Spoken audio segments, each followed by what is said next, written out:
Welcome. Thank you for coming tonight. My name is Deborah Kafori, and I'm your Multnomah County Chair. We are here tonight to ask you for your help. We are facing a virus, COVID-19, a virus that before January, no one in this country had ever seen. No one is immune to it. It is a potentially deadly for members of our community, and it thrives on people coming together. On Tuesday, Multnomah County saw its first case. On Wednesday, I declared a state of emergency. Wednesday night, working with Multnomah County, the governor of Oregon canceled mass gatherings, and last night, the state closed schools. We know that each of these decisions are dramatic, painful, and affect people very differently. At the county, we know that there are thousands of kids who rely on school meals, kids who need a safe place to be during the day, and kids whose parents are healthcare and frontline workers who need to be at work. We know there are seniors who won't be seeing their friends, people with compromised immune systems who will be housebound, workers who can't get to work and whose paychecks will suffer. These consequences are real, and I can promise you that we are listening to you and working with you to mitigate these issues. We are keeping our health and dental clinics open. We are finding creative ways to serve seniors and people with disabilities.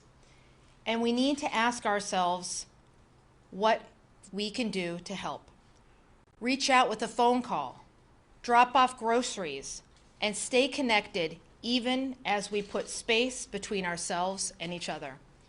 We're asking for your input, your creativity, and your patience as we face this. And remember, please wash your hands. And with that, I'd like to turn it over to Dr. Jen Vines. Good evening, everyone. I'm Dr. Jennifer Vines. I'm speaking to you tonight as the Multnomah County Health Officer. I have some prepared comments. I'm going to start small and I'm going to go big. So for individuals, the most common questions I'm getting is, can I get tested? My answer for you is probably not right now. Testing capacity for the COVID-19 virus remains largely limited to the Oregon State Public Health Laboratory, where we have specific criteria in place. My understanding is that commercial laboratories are coming online, and so people are wanting this test, and I expect it to become increasingly available. So the next question is, should I get tested? And my answer is that right now we're really trying to lower the burden on our healthcare systems. So if you have a mild cough illness, please just stay home.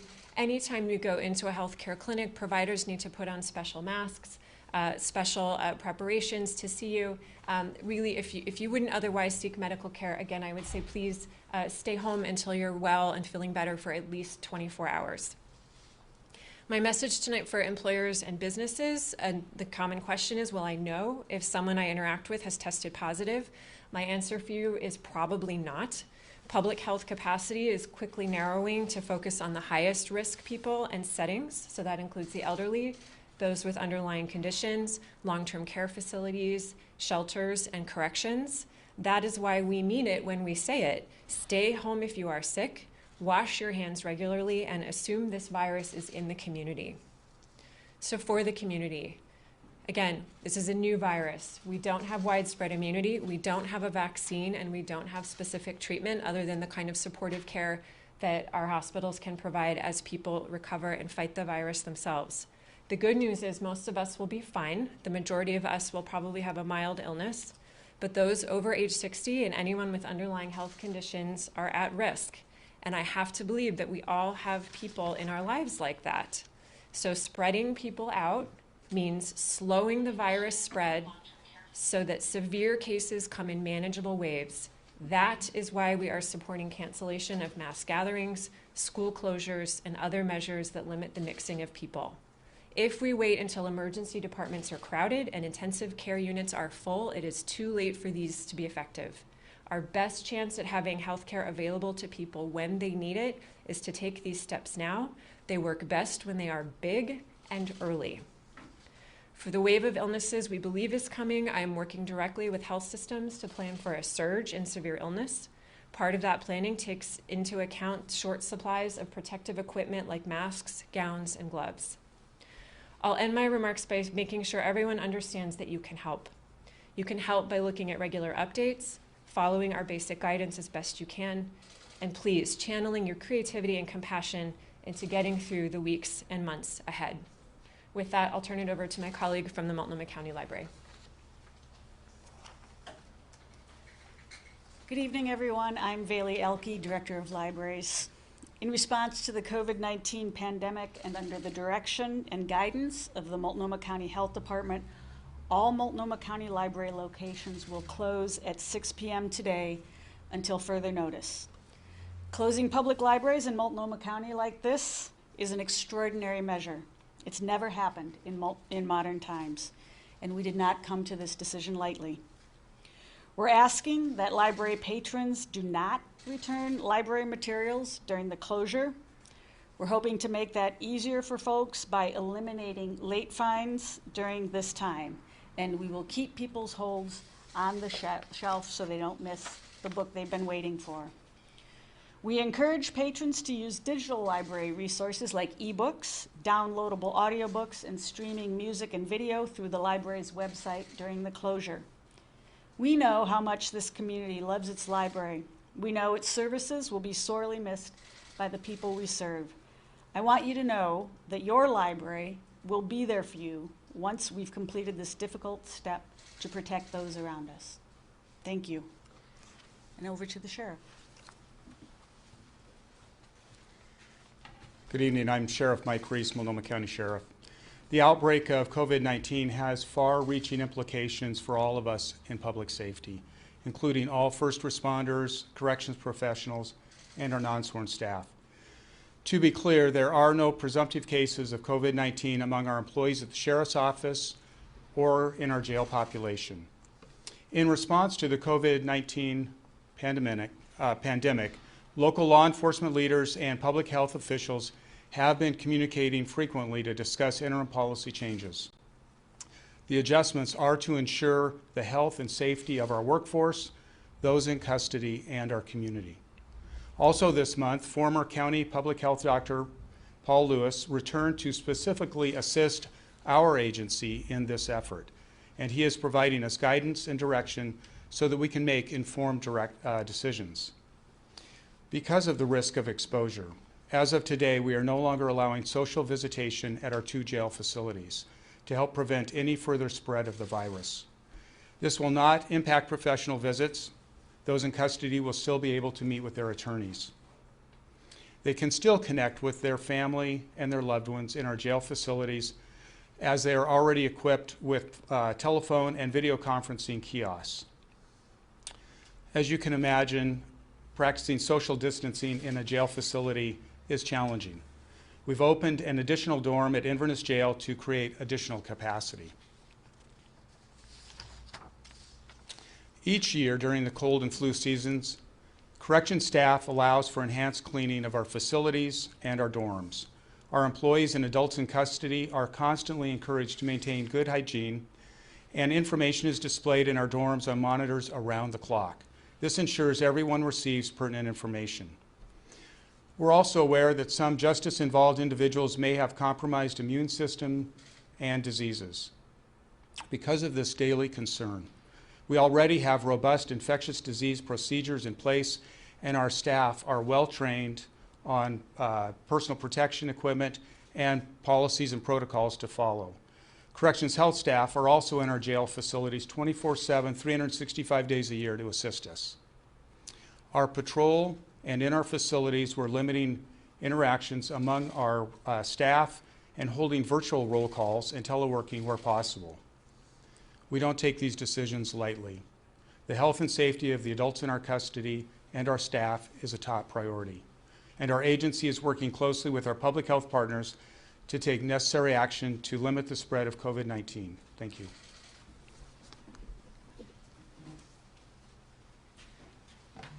And with all of these experts here, we have, anybody has any questions? I'm happy to.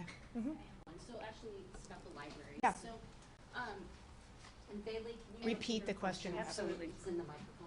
So, I'm Jay, the Christian from the Oregonian, and with the libraries closing, I know that several agencies around the county and around the state have moved to recommending or ordering that people use virtual services.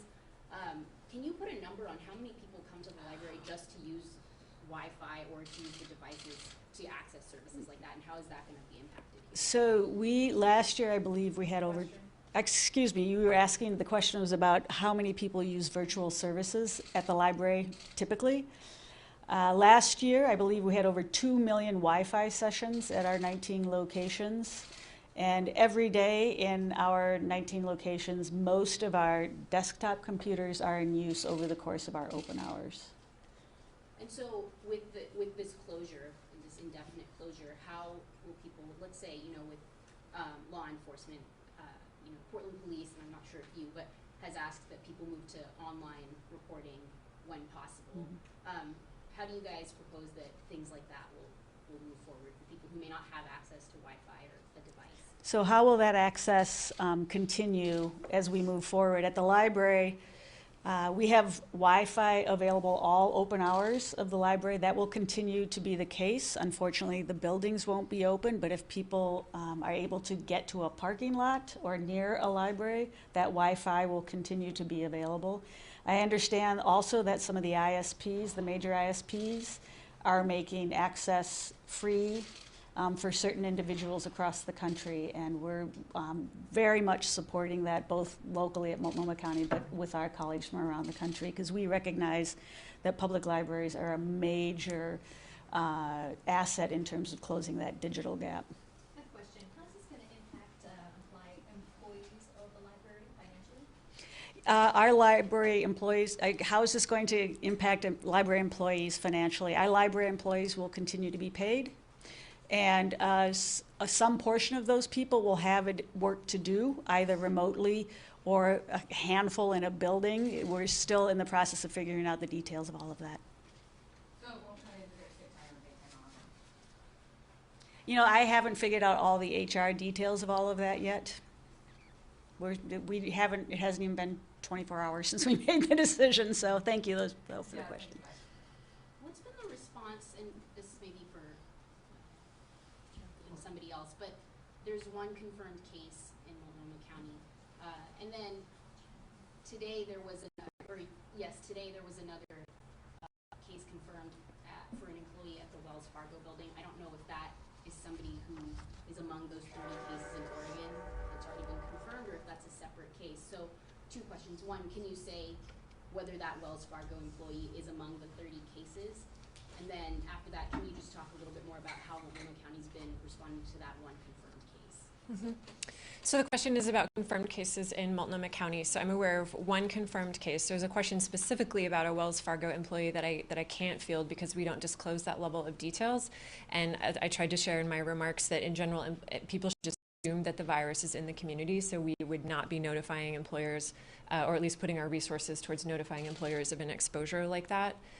Your other question was around the one confirmed case. Yeah, well, and back to the Wells Fargo thing, I'm not asking for more specifics about who that person is, but just whether, among these 30 cases, that we heard about that separately. So can you say whether that's among the 30 cases that have already been discussed? I'm not asking where that person lives. I honestly, I'm looking at, I don't think that may not have been a Multnomah County case. I'm concerned this may be a rumor. So I would want to double check and get back to you, but there is no additional Multnomah County case other than the one that we reported, I've lost track of time, a week ago. And then what's the Multnomah County, I'm obviously today this is part of it, but what else has Multnomah County been doing for that one particular, response to that one particular case? So we had the capacity at the time to do contact tracing and an interview of the person who was ill, which is how we respond to most diseases that are legally required to be called into us. So that's how we established that it was a community acquired case as opposed to travel related. And then we did reach out to contacts of the ill person to make sure they knew they had been exposed, because we know that that intimate household contact is the highest risk for spread, to make sure those people understood to be under self-monitoring and essentially self-isolation for 2 weeks since their last exposure. Can you talk a little bit more about the hospital preparations, and specifically, are there enough ICU beds? Like, what is the typical occupancy? So the question is about hospital preparations and sort of capacity. So what I can share, that's no secret, is that our health systems work at near capacity during a routine seasonal influenza season. So we actually monitor hospital beds and things like ventilators just routinely when seasonal flu peaks. So there's a lot of concern about the potential numbers we may be seeing of severe illness. We are early in our conversations about planning for an increased number of severe disease, but those conversations are happening. Resources are coming in, and I expect to have more on that next week. Dr. Vines, any update on the condition of people in the houses community and what, if anything, is being done to maybe hit something off the past in terms of like a spread within that community? Mm-hmm. So thank you. So the question was around preparing for illness spread in potential unhoused or sheltered settings. So I did mention that as a high priority for us. We had guidance in place relatively early for what was possible and reasonable to expect in our shelters as far as separating sick from well. We have additional plans in progress to be able to put people who are clearly ill elsewhere, and similarly to hopefully offer those who are at increased risk of severe disease a place where they can actually self-isolate. So those are in progress, not quite yet rolled out, but we were on top of that thinking and planning early on.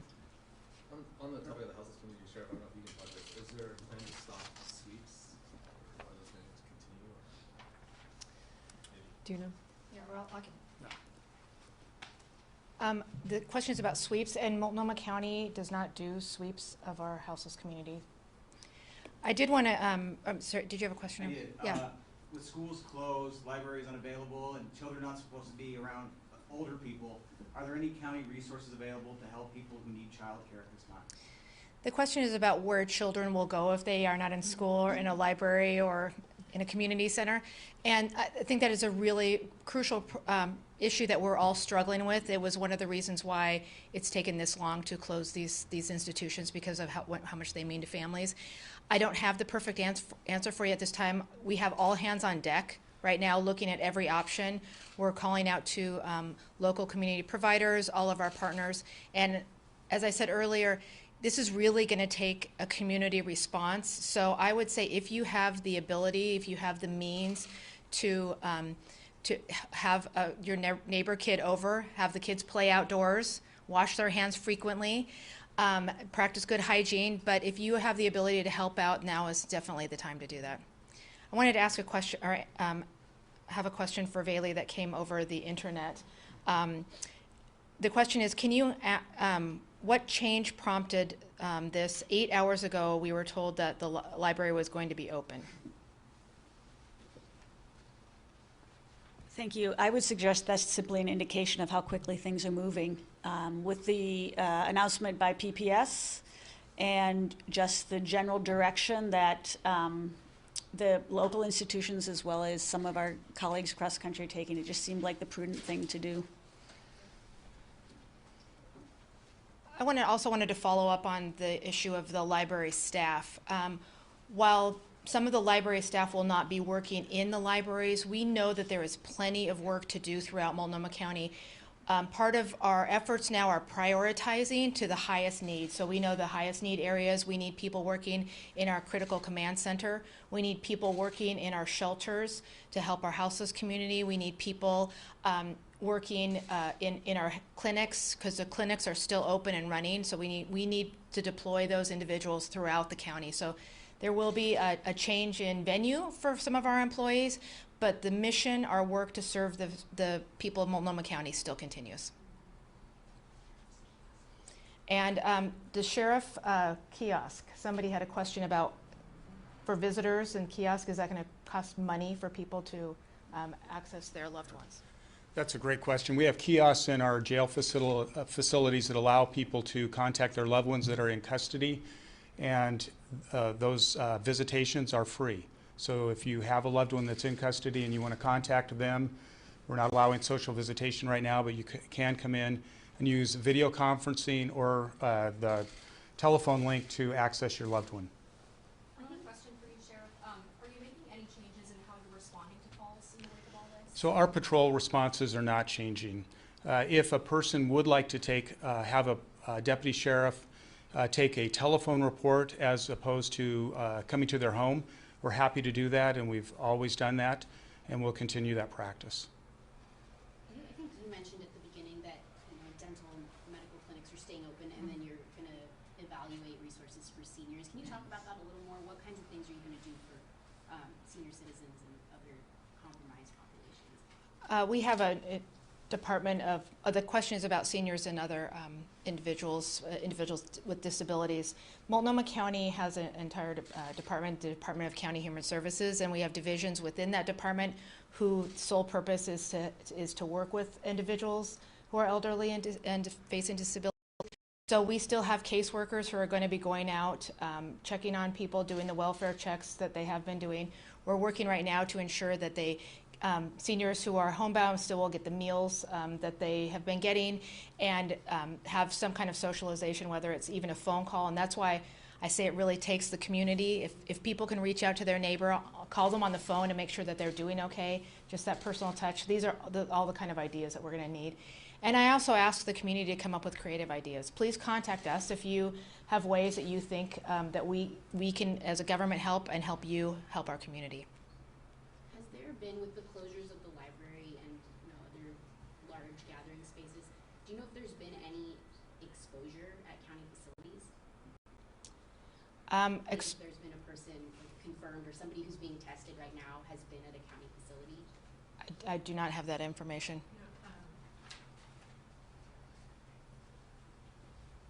So the question was if there's been any confirmed exposures in county facilities.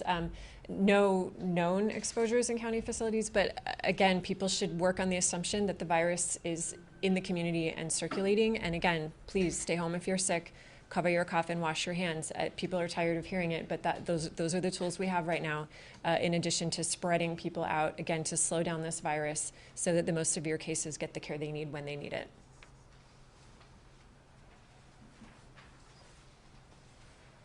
Thank you very much for coming. If you have any questions individual for people, don't hesitate.